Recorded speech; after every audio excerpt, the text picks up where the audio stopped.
네, 시작하겠습니다. 말씀 봅니다. 신약성경 요한복음 17장 3절 말씀입니다.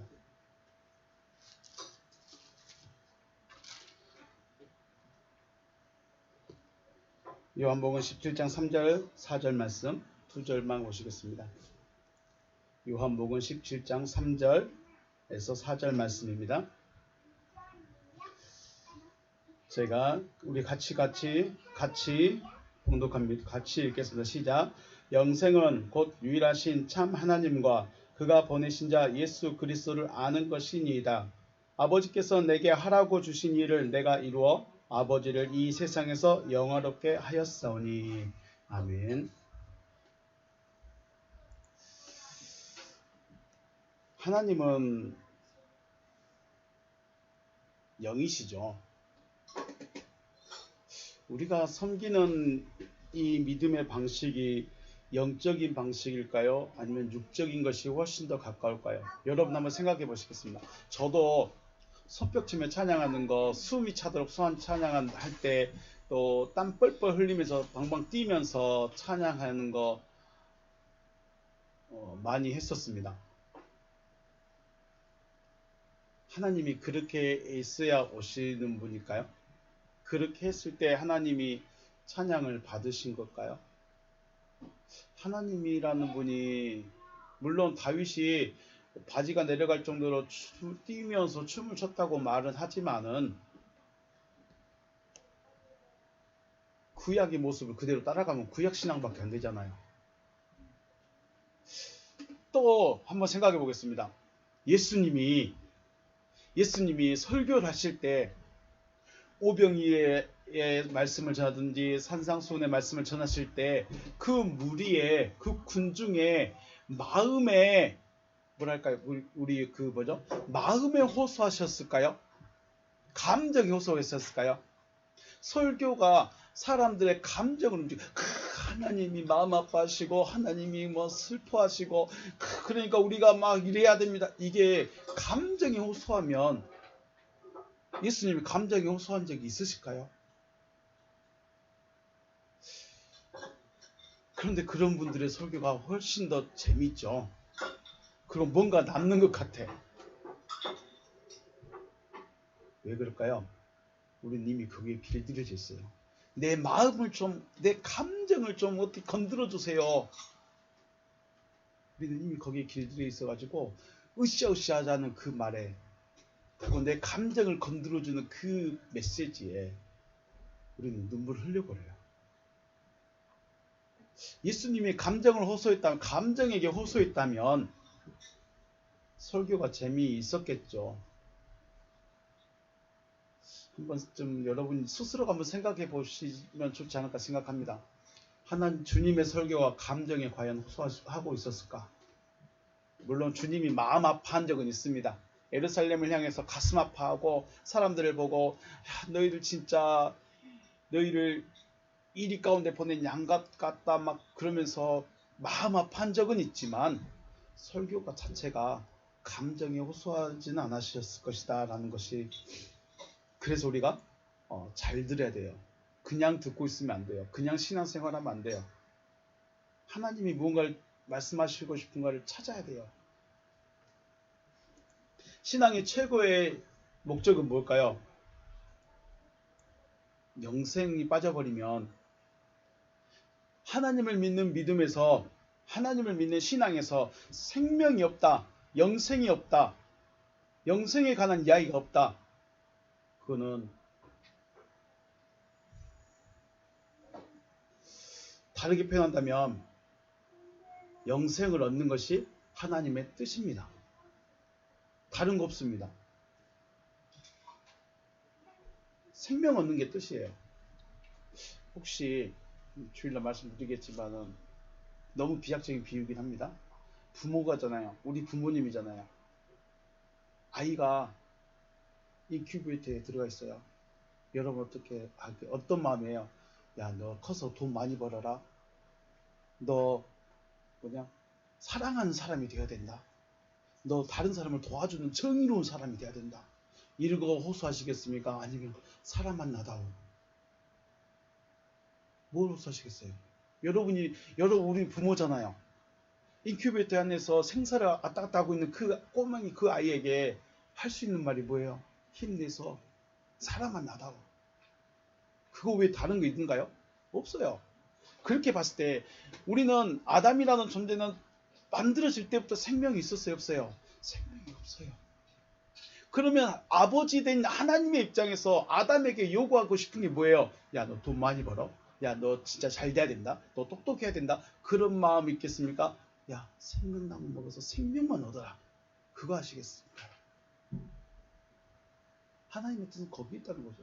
그리고 살아나면 건강을 회복하면 자라나면 그 다음에는 좀 정의롭고 좀 착하게도 살고 좀 선하게도 좀 살고 도와주면서 좀 살고 똑똑함도 좋고 그러지 않겠습니까? 하나님의 뜻은 다른 데 있지 않습니다. 생명 없는 자가 생명 가진 것 외에는 다른 뜻이 없다는 거죠. 요한복음 6장 39절에서 40절 나를 보내신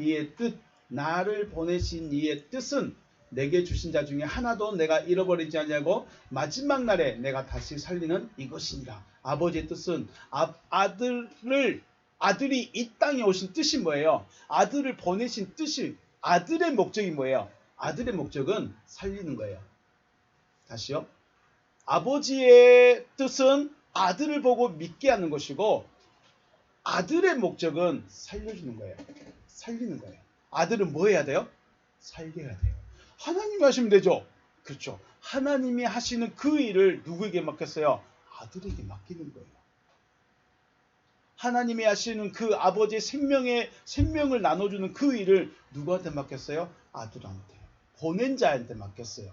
그래서 말씀 잘 보시면 나를 보내신 이의 뜻은 내게 주신 자 중에 하나도 잃어버리지 않냐고 마지막 날에 내가 다시 살리는 이것이다. 내가 할 일은 살리는 거예요. 주님이 하시는 일은 살리는 거예요. 보냄을 받은 자의 할 일은 살리는 거예요. 내 아버지의 뜻은 여기 있죠. 내 아버지의 뜻은 아들을 보고 믿는 자마다 영생을 얻는 이것이니 마지막 날에 내가 이를 다시 살리리라 하시니라. 아멘. 아버지의 뜻, 내 아버지, 그러니까 나를 보내신 이의 뜻, 나를 보내신 이의 뜻이라고 하는데 목적은 아버지께서 나를 보내신 목적, 내 목적이에요. 아버지께서 아버지의 목적은 40절에 있고 아버지께서 아들을 보내신 아들의 목적이 있어요. 아들의 목적은 뭐예요? 살려주는 거예요. 살게 하는 거예요. 그리고 아버지의 뜻도 똑같아요. 아들을 보고 믿는 자마다 영생명을 얻게 하는 거예요. 아버지의 뜻은 아들을 믿는 자마다 영생을 얻는 것이에요. 생명을 얻는 거. 말씀 준비하다 보니까 차이가 있었습니다. 마태복음에 어떤 선한 사람이 나오죠. 내가 무슨 선한 일을 해야 영생을 얻으리까? 라고 예수님께서 묻습니다. 영생에 관한 이야기를 해요. 그런데 예수님께서 이 마태, 마가, 누가에서는 뭐라고 하십니까?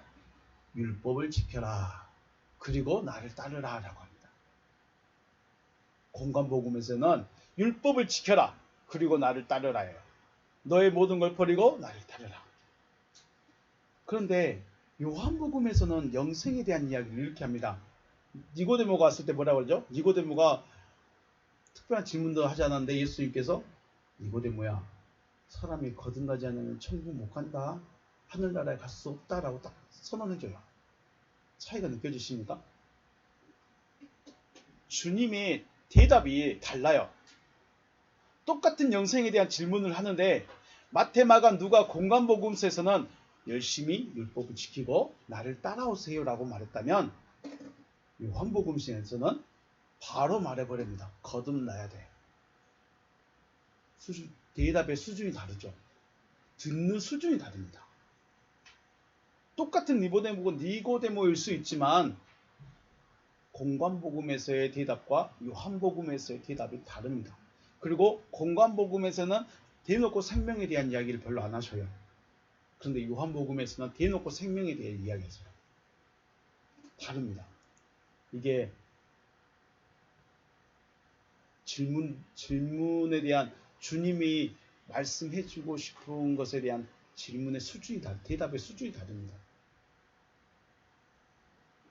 공관복음서에서는 율법을 지켜라 하셨다면 요한복음에서는 영생을 얻어야 한다라고 하셨고, 공관복음에서는 행함이 중심이었다면 요한복음에서는 생명으로 나눠집니다. 핵심이 달라요. 왜 그럴까요? 공관복음에서는 생명에 대한 이야기를 이해를 못합니다. 들을 수가 없어요. 그래서 열심히 쫓아다니는 게 전부예요. 공관복음에서의 믿음은 열심히 쫓아다니는 것밖에 할 수 있는 게 없어요. 요한복음에서는요, 들어요, 이제. 왜요?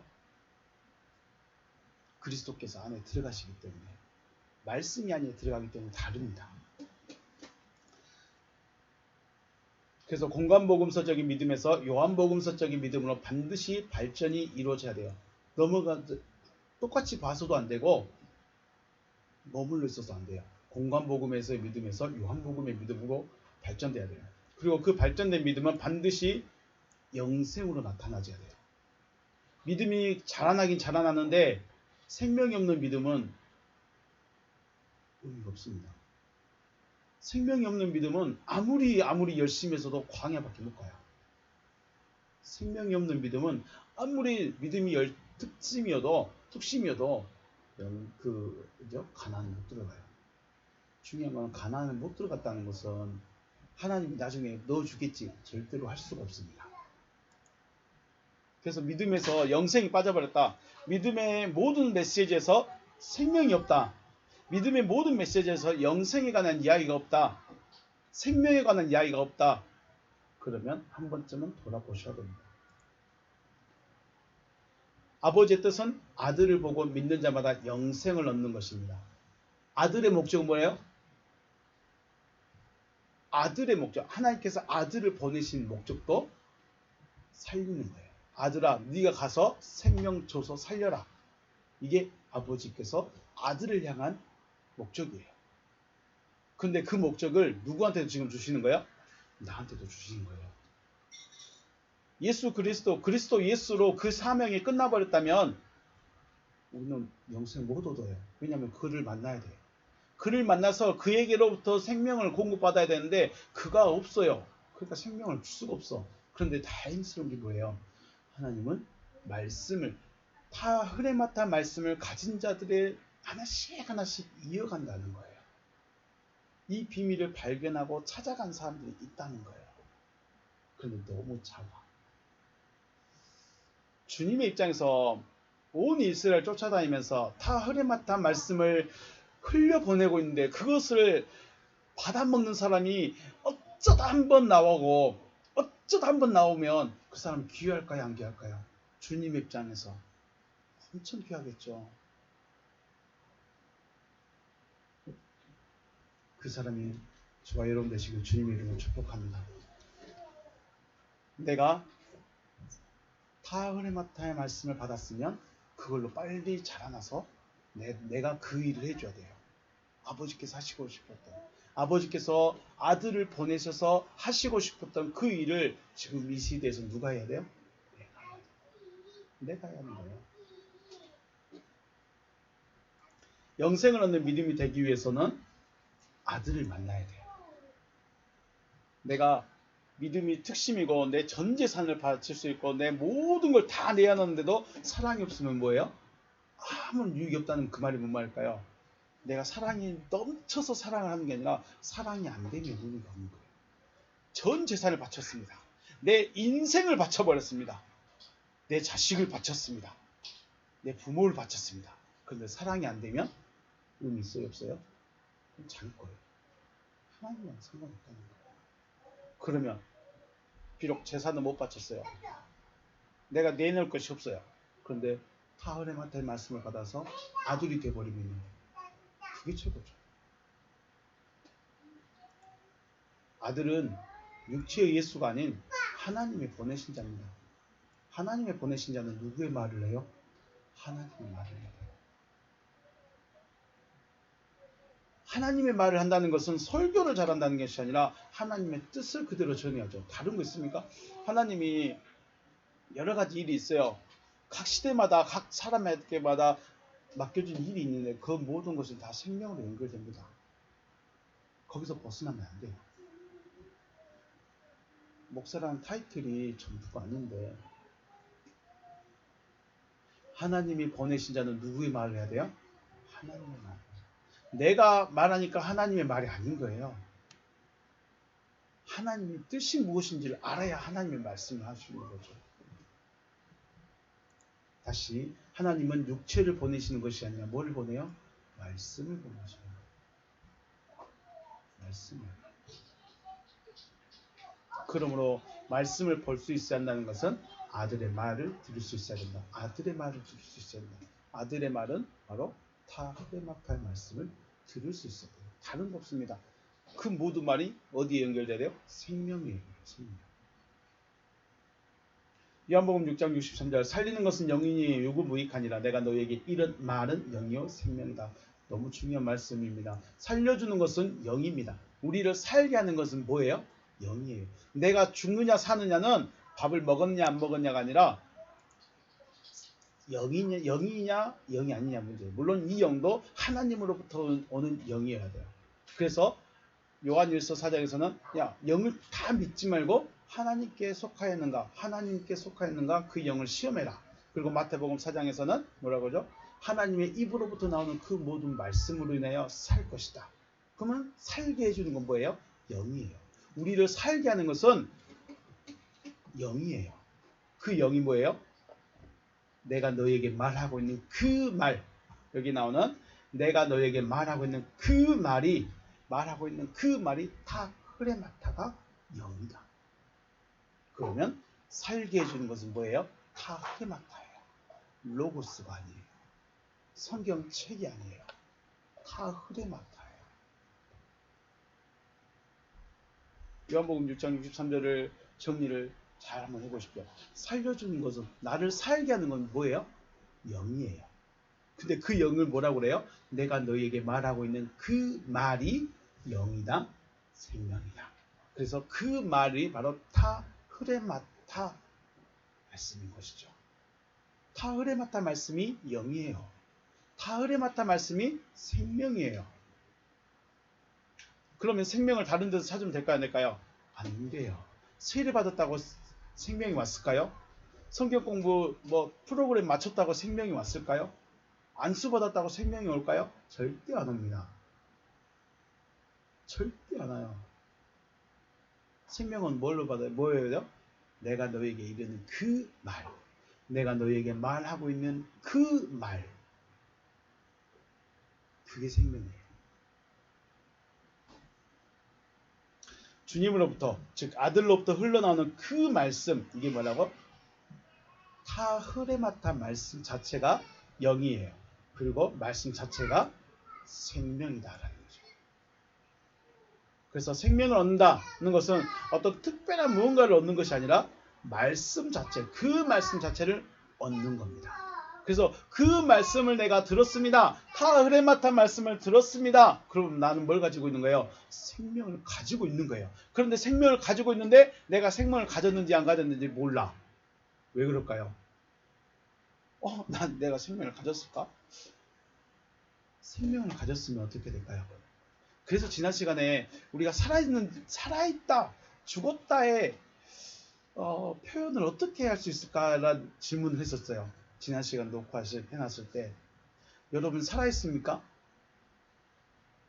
육신 살아있습니까? 육신이 살아있다는 걸 어떻게 표현하죠? 밥을 먹으니까? 숨을 쉬니까? 네, 그런 것도 있을 수 있어요. 그런데 더 중요한 건 뭐예요? 느껴야 돼요. 바람도 느끼고 내 안에 손길도 느끼고 내 자식의 손길도 느끼고 느껴져야 돼요. 내 아들이 살아있다는 건 뭐예요? 내 아들이 느껴지는 거예요. 말을 안 들어도 살아있으면 느껴져요. 살아있다는 것은 곧 뭐예요? 느끼는 거예요. 그러므로 내가 생명 가졌으면 내가 살아있으면 어떻게 돼요? 느껴져야 돼요. 하나님이 느껴져요. 이 육신의 감각으로 이렇게 느끼는 게 아니라 하나님 어디 계세요? 내 마음에 계세요. 내 마음에 계시니까 내 마음에 계신 걸 내가 느낄 수 있어야 돼요. 느껴져야 돼요. 그런데 우리 잘 못 느끼죠. 왜 못 느낄까요? 우리가 너무 육신이어서 어렵습니다. 자, 요한복음 17장 3절 영생은 이 영생이라고 말하는 이 말을 잘 보셔야 됩니다. 우리 성경에는 턴 아이오니언스 조에로 되어 있습니다. 그 살아있는 세대이다 생명을. 네. 영생은 유일하신 참 하나님과 그가 보내신 자 예수 그리스도를 아는 것이다 라고 됐어요. 의역을 하면 그 유일하신 진리 하나님과 그가 보내신 자 예수 그리스도를 알고 있다면입니다. 이 기노스코가 가정이에요. 알고 있어야 돼요. 쉽게 말해서 느껴진다면 진리의 하나님과 예수 그리스도를 느껴진다면 그는 살아있는 세대이다. 우리 성경 표현은 영생이 주어로 보이지만 문법적으로도 물론 주어가 영생이에요. 살아있는 자가 영원한 생명을 가진 자가 주어예요. 그런데 더 중요한 건 누구예요? 알고 있는 그예요. 아우토스. 알고 있는 그예요. 이게 형용사 주격으로 되어 있어요. 주님이 지금 말씀하고 싶은 게 뭐예요? 살아있는 세대가 누구냐는 거예요. 살아있는 자가 누구냐? 아버지의 하나님과 그의 보내신 자 예수 그리스도를 느낄 수 있는 자. 기노스코. 안다고 표현했지만 안다는 것은 사전적인 의미고 이 의미적으로 봤을 때는 느낄 수 있는 사람이 느낄 수 있는 사람. 그래서 내가 하나님과 그의 보내신 자 그 예수 그리스도를 느낄 수만 있다면 그는 살아있는 자다 라고 표현하는 것입니다. 알고 있다. 알고 있는 그가 살아있는 자라고 말씀하시는 거죠. 알고 있다는 것은 느끼고 있다는 겁니다. 육체의 감각이나 지식적인 느낌이 아니라 내 안에서 실제로 존재하시는 것을 느끼고 있을 때 내가 알고 있다라고 표현합니다. 그래서 내가 하나님을 그냥 하나님이 누구시냐? 내가 표현을 못하겠어. 근데 내 안에 느껴져. 이 느껴지는 것도 그냥 내가 느끼고 싶어 느끼는 것이 아니라 어떻게 표현할까요? 내 안에 밥을 많이 먹게 되면 내 배가 빵빵해진 걸 느껴요? 못 느껴요? 그건 나만 느껴요. 내 배가 빵빵한지 기름으로 차 있는지 아니면은 아무것도 못 먹어서 허기져 있는지 누구만 느껴요? 나만 느껴요. 그래서 이거는 원리대로 가는 겁니다. 저 사람이 하나님을 느끼고 있대, 못 느끼고 있대? 라고 우리가 의심할 이유가 없어요. 궁금해할 이유도 없어요. 나만 느끼면 돼요. 다른 사람을 볼 것이 없다는 겁니다. 우리의 믿음은 영적 믿음이라고 하기보다는 육체 감각에 의한 믿음입니다. 지난 시간에 말씀드렸을까요? 우리가 소경이 되면 눈을 정상적으로 보고 있다가 눈이 시력을 잃어버리면 어떻게 돼요? 다른 감각이 발달을 하게 되죠. 귀가 발달하고 감각이 발달하게 됩니다. 근데 똑같은 사람인데 시력을 볼 수 있어. 시력이 가지고 있어. 그러면 듣는 것이 발달할까요? 안 할까요? 발달이 안 돼요. 왜 그럴까요? 보는 것이 훨씬 더 정확하고 보는 것을 의지하기 때문에. 보이지 않기 때문에 듣는 것에 만져지는 것을 의지할 수밖에 없어요. 그래서 감각이 발전돼요. 그래서 마찬가지입니다. 우리가 하나님을 느낀다는 것은 내 안에 말씀이 들어왔는데도 내가 느끼지 못한다는 것은 뭐예요? 여전히 육신적인 거예요. 영적이지 못하다는 거예요. 너무 육신의 감각에 길들여져 있기 때문에 영적인 것에 훈련이 안 된 거예요. 그러니까 느낄 수가 없는 거예요. 분명히 나는 말씀을 받아서 내 안에 생명의 말씀이 들어와 있고 하나님의 약속이 내 안에 찰떡같이 믿어지고 되어졌는데 여전히 육신적인 믿음을 갖고 있다는 것은 우리가 너무 육신적인 것에 길들여져 있다는 것이죠. 그래서 소리를 내서 기도하고 온 목소리를 다해서 찬양하고 집중해서 설교를 듣거나 성경을 보고 있어야만 야, 저 사람 믿음 좋다. 야, 신실하다. 믿음이 뜨겁다. 라는 표현을 하는 거죠. 언젠가 기도회 집회를 갔는데 다른 사람들은 팡팡 뜨고 난리입니다. 소리 지르는데. 근데 저는 그게 안 돼요. 그래서 저는 제가 이상한 줄 알았어요. 물론 그때 그 믿음으로요. 제가 믿음이 대단하다는 게 아니라 그렇게 해야만 믿음이 진짜 뜨거운 것 같아요. 그래서 저는 가만히 손뼉도 안 치고 듣고만 보고만 있는 저는 나는 지금 믿음이 없는 건가 라고 혼자 생각하고 있을 때가 있었다는 것입니다. 영적 믿음이라는 것은 육체의 감각이 아닌 마음에 존재하시는 그분에 의해서 믿어지는 믿음이어야 된다는 거죠. 하나님은 육체인 내 안에 들어오시기 위해서 먼저 그 말씀이라는 것을 말씀하십니다. 그리고 그 말씀을 받아들이고 마음에 새기게 되었을 때 씨가 뿌려진 것이죠. 씨가 있어야 하나님께서 역사하실 수 있다는 것입니다. 하나님의 이 생명에 관한 역사는 착하고 선하고 공의롭고 정의롭고 정직하니까 하나님의 말씀이 들려주시느냐 씨를 뿌려주시느냐 아닙니다. 거꾸로 불쌍하고 가난하고 외롭고 진짜 답 없는 인생이어서 하나님의 말씀이 들려지느냐 그것도 아닙니다. 말씀을 들려주는 것, 씨를 뿌리는 것은 모든 사람에게 똑같습니다.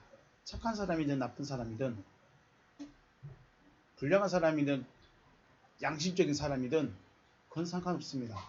하나님은 모든 사람에게 말씀을 주십니다.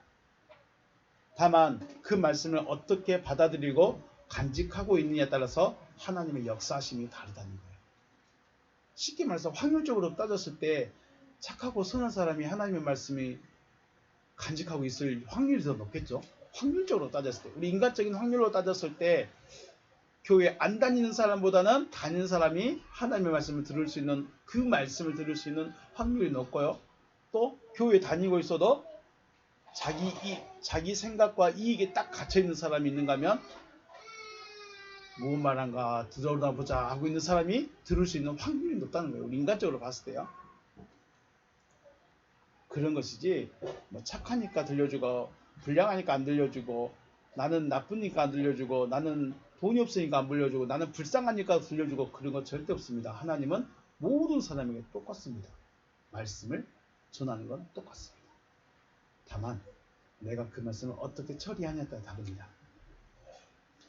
우리의 신앙이 육체에 너무 길들여져 있기 때문에 그 말씀, 다 흐레마태 말씀 받았어도 육신의 지식으로 처리를 해버리고 육신의 지식으로 그 말씀을 이해하고 있다는 거예요. 그래서 우리는 지금 원어 성경 한 단어 배웠다, 원어 성경 한 단어 배웠다 이걸로 만족하고 있으면 안 된다는 겁니다. 이건 지식에만 머물러 있는 거예요. 아, 성경이 이렇게 말했구나 하고 끝나버리면 안 된다는 거예요. 물론 그거는 저도 똑같습니다. 그래서 영적이다, 누군가가 영적이다 라고 말하는 말은 하나님의 뜻에 기인한다라는 의미입니다. 아, 저 사람이 영적인 사람이다. 그 말은 야, 저 사람은 하나님의 뜻이 뭔지를 아는 사람이야. 이런 의미가 되는 것이고, 육적이다 라는 말은 저 사람은 말은 진짜 뻔질하게 잘하는데 하나님의 뜻은 없어. 이게 뭐예요? 육적인 거예요. 불량해서 아니면 도둑질을 잘해서 아니면 사기를 젖혀서 육적인 것이 아니라 그 말하는 것과 생각하는 것 자체가 하나님의 뜻에 반대되면 육적인 거예요. 그 말씀, 다 흐레마타의 말씀을 들었어도 하나님의 뜻에 반하여서 이해를 하고 받아들이면 이것은 육적인 믿음이라는 거예요. 하나님은 말씀을 하십니다. 뭐 하신다고요? 하나님은 다른 거 안 하셔요. 왜 그러면 구약에서는 기적을 베풀어주고 출애굽기 할 때도 10가지의 재앙을 보여주고 광야에서 여러 가지 기적들을 보여주고 그랬는가요? 그건 진짜 모형이에요. 거기에 매여 있으면 안 됩니다. 왜 예수님도 기적과 표적을 보여주셨다면 예, 그거 보여주고 있는데 거기에 매여 있으면 안 됩니다. 거기에 매여 있으면 더 이상 발전을 못 합니다. 하나님은 말씀을 하십니다. 그리고 그 말씀대로 되어졌느냐 되어지지 않았느냐로 나누십니다. 이게 뭔 말이죠? 창세기 1장 있죠. 빛이 있으라 말씀하셨습니다. 빛이 있었습니다. 그리고 빛을 말씀대로 되어진 것을 빛이라 하셨고 안 된 부분은 뭐라고 그래요? 어둠이다 라고 하셨죠. 나누시는 거, 빛과 어둠을 나누신 거. 이게 아무것도 아닌 것 같은데 굉장히 중요한 겁니다. 왜 빛과 어둠을 나누셨느냐? 네, 중요합니다.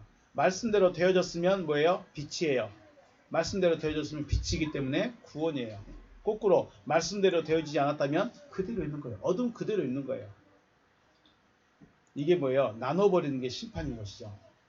하나님은 아들이 되어져라 말씀하셨고 말씀대로 되어지면 구원이고 아들이 되어지지 않으면 그대로 있는 겁니다. 우리 신앙생활 열심히 하고 교회 열심히 다녀서 말씀 모르고 하나님의 뜻 잘 모르고 하나님의 은혜 맡은 말씀 몰라도 모르고 그냥 끝나면 그냥 그대로 끝나는 거예요. 심판은 하나님의 심판은 어디 있어요? 하나님의 심판은 어떤 심판일까요? 우리 한번 간단하게 생각해 볼까요? 하나님의 심판은 네가 믿었느냐 안 믿었느냐 이것이 아니라 네가 아들이 되어졌느냐 안 되어졌느냐예요. 아들이 되어졌느냐 안 되어졌느냐. 아들이 안 되지면 그냥 그대로 있는 거예요. 하나님의 심판을 뭐 특별한 질병이니 재앙이니 여기에다가 맞추지 마시고 네. 그러므로 하나님께서 우리에게 무엇을 주시고자 하시는가를 분명히 알아야 할 필요성이 있다는 거죠. 하나님 우리에게 뭘 주기 원하세요? 또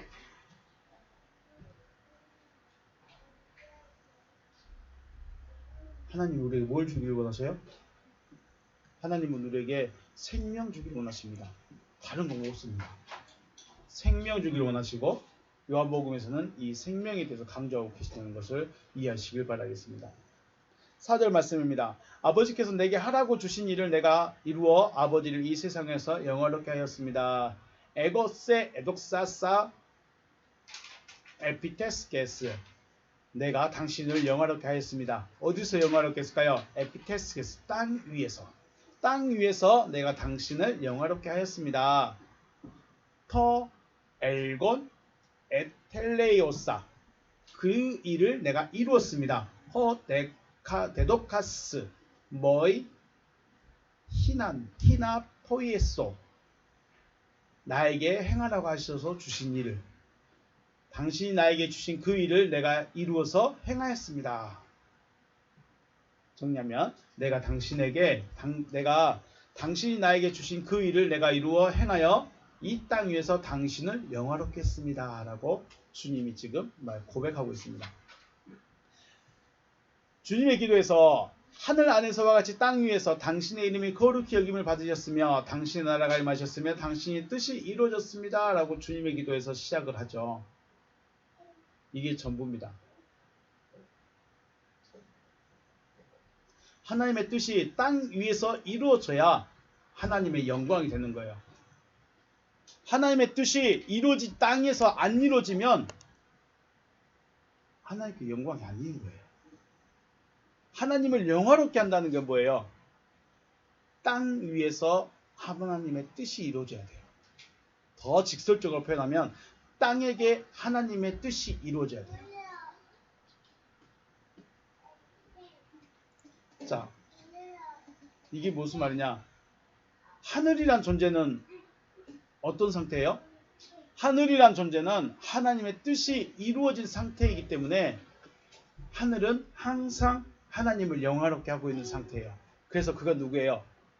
그리스도 예수죠. 그리스도 예수는 하늘이에요. 남자예요. 그래서 아버지의 뜻이 이루어져 있는 상태예요. 그러니까 그가 뭘 하든지 그는 하나님께 영광이에요. 그 자체가 하나님께 영광이에요. 문제는 뭐예요? 땅이에요. 땅이란 존재는 하나님을 영화롭게 할 수가 없어요. 왜냐하면 하나님으로부터 벗어나 있기 때문에. 땅이란 존재는 하나님으로부터 벗어나 있기 때문에 하나님을 영화롭게 할 수가 없어요. 하나님을 영화롭게 할 수 있는 방법은 뭐예요? 창세기 1장 1절이죠. 빼 레시드 바라 엘로힘 엣 아사마임 빼 에트 하 아레츠죠. 하나님에게 영광은 뭐냐? 우두머리 안에 하늘과 땅이란 존재가 같이 들어가야 돼. 우두머리 안에 하늘이란 존재와 땅이란 존재가 같이 있어야 돼. 이 상태가 하나님께 영광이에요. 그런데 하늘은 항상 우두머리 안에 있기 때문에 자체가 영광이에요. 그런데 땅은 지금 어디가 있어요? 우두머리로부터 벗어나 있죠. 그러니까 영광을 돌릴 수가 없는 거예요. 그러면 주님의 기도에서 다시 한번 보십시오. 하늘 안에서와 같이 땅 위에서 당신의 이름이 거룩히 여김을 받으셨으며 당신의 나라가 임하셨으니까 당신의 뜻이 이루어졌습니다 라고 기도하고 있다는 것은 땅이 뭐가 됐다는 거예요. 한마디로 표현하면 땅이 우두머리 안에 들어가 버렸습니다. 더 직설적으로 표현하면 땅이 하늘이 되어져 버렸습니다. 이게 왜 땅이 하늘이 되어졌다는 게 무슨 말일까요? 쉽게 말해서 여자가 남자가 되어져 버린 거예요. 여자가 남자와 연합해서 남자가 돼버린 거예요. 우리가 창세기 1장 27절에서 말한 것처럼 오탐이 돼버린 거예요. 오탐이. 남자와 여자가 오탐이 된 거예요.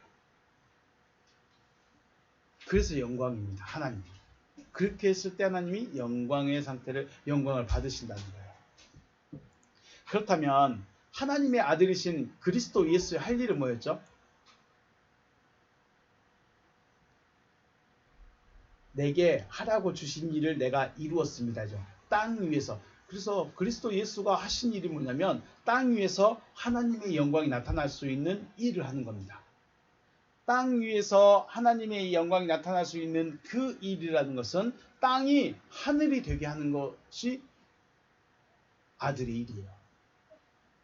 아들의 일은 다른 데 없어요. 땅이 하늘 되게 하는 거예요. 땅이란 존재가 하늘이란 존재를 변화되어져야 하나님을 영화롭게 할 수 있는 것이며 아들은 땅이란 존재를 하늘이란 존재로 변화시키는 일을 하는 겁니다. 여기서 하늘과 땅이란 존재를 하늘이란 존재로 바꾼다는데 어떻게 바꿔지죠? 존재적인 변화라는 것보다도 더 중요한 게 뭐예요? 이걸 남자와 여자에 대해서 비유했죠. 내가 여자예요. 남자는 말씀이에요. 말씀과 내가 하나 되어지면 내 안에서 오탐이 되죠. 그래서 남자의 기능과 여자의 기능이 나에게 같이 있습니다. 말씀을 받는 자로서는 여자의 입장이고 말씀을 전하는 자로서는 남자의 기능을 하는 겁니다. 이거는 우리가 생각하는 육체적, 생물학적인 남자 여자의 관계가 아닙니다. 절대로 그렇게 오해하시면 안 됩니다. 땅이 하늘로 변화시킨다는 이 말은 다른 표현을 말하면 앞서 말씀하신 것처럼 영생을 얻게 되는 거예요. 지금 4절 말씀 1, 2, 3, 4절 쭉 같은 말씀을 이어오고 있는데 그 결론이 뭐냐? 영생을 얻는 것이 생명을 얻는 것이 곧 내가 하늘이 되는 겁니다. 내가 생명을 얻는 것이 곧 하늘이 되는 것입니다. 즉 생명을 주어서 땅이 하늘로 변화되어지게 하는 것을 번외심을 받는 자의 일인 것입니다. 그리스도 예수의 일은 뭐예요? 기적을 행하고 표적을 보여주고 능력을 행하고 은사를 나타내는 게 그리스도 예수 하나님의 아들의 일이 아니었어요. 진짜 일은 뭐예요? 말씀, 다 흐레마타 말씀을 전해서 그 생명이 그들에게 들어가는 거예요. 생명을 얻게 하는 게 아들의 일이었어요. 그래서 성경의 역사는 하라고 하신 일을 한 사람과 하지 못한 사람으로 나눠집니다. 아담에게는 동산 각종 나무로부터 먹어야 하고 선악을 알게 한 나무로부터는 먹지 말라라고 말씀하셨어요. 하지만 아담은 하라고 하신 일은 하지 못했고 먹지 말라고 한 건 먹어버렸어요. 그래서 실패해요. 예수는요. 예수는 생명을 줘야 돼요. 생명을 주려면 어떻게 해요? 자기가 먼저 살아야 돼요. 살기 위해서 하나님의 말씀을 받은 거죠. 창세기 5장에서는 사람에게 낳고 낳아라 하셨어요. 그런데 6장으로 넘어서 사람들이 뭐 했어요? 시집가고 장가가고 먹고 마시는 일에 집중했어요. 너는 자녀를 낳고 자녀를 낳아라라고 했는데 6장이 넘어와서는 시집가고 장가가고 먹고 마시는 일로 바뀌어졌어요. 인간이 살다 보면 시집가고 장가가고 먹고 마시는 게 당연하지. 네, 이걸 우리 인간 사회 문화적인 것으로 봐버리니까 또 당연한 일 아니냐라고 생각할 수 있는데 이게 하나님이 하라고 하신 일이 아닌 거예요. 하나님이 하라고 하신 일을 안 하고 있기 때문에 뭐가 왔어요? 심판이 옵니다. 낳고 한 일이 있어요. 창세기 6장에서 낳고 한 사람이 있어요. 누구예요? 노아예요. 왜 노아가 의로운 사람이냐? 하나님이 낳고 하라고 하니까 그 일만 했어요. 시집가고 자가고 먹고 마시는 일 하는 게 아니라 낳고를 많이 하고 있었어요. 우리가 볼 때 진짜 깝깝한 사람인데 중요한 거는 하나님이 그를 보고 있었다는 거예요. 하나님이 하라고 하신 그 일을 하고 있었다는 거예요. 아브라함에게도 뭐라고 했어요? 떠나라. 그리고 내가 내게 지시할 땅으로 가라. 이 일을 하는 거예요. 다른 거 없어요. 아브라함이 엄청난 위대한 일을 했는가요? 위대한 일을 했기 때문에 믿음의 조상인가요? 기적과 표적과 능력을 행했는가요? 아무것도 안 했어요. 뭐만 했어요? 하나님이 떠나라. 내가 내게 지시할 땅으로 가라. 그 말씀 듣고 그것만 했어. 다른 거 안 했어요. 이삭에게는요. 야, 너 여기 있어. 애굽에 데려가지 말고 여기 있어. 다른 거 했어요? 안 했어요? 안 했어요. 야곱은요. 가. 너 다시 집으로 돌아가. 그거밖에 안 했어요. 요셉은요. 야, 거기서 너 총리해. 그거밖에 안 했어요. 믿음의 사람들에게 어떤 하나님께서 특별한 뭔가를 시키질 않습니다.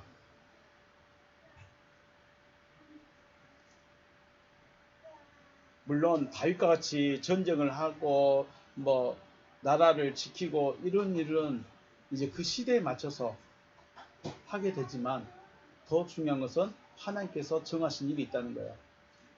지시하신 일이 육적인 일이 한정되지는 않습니다.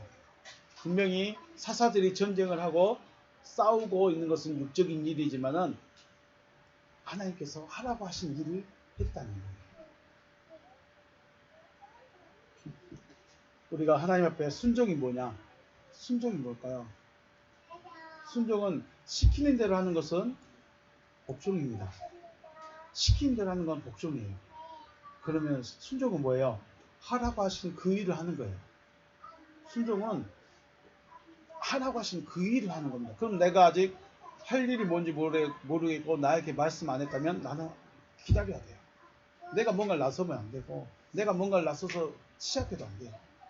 그건 내가 하는 거죠. 그렇기 때문에 하나님께서 지금 나에게 무엇을 말씀하시는가, 하나님께서 나에게 지금 뭘 하라고 하시는가, 이걸 들을 수 있어야 된다는 거죠. 주님은 자신을 보내신 아버지께서 하라고 하신 일이 무엇인지 알았습니다. 그리고 그 일을 이루었습니다. 아버지께서 주님을 향해서 하라고 하신 일이 뭐였어요? 그 일이 뭐였다고요?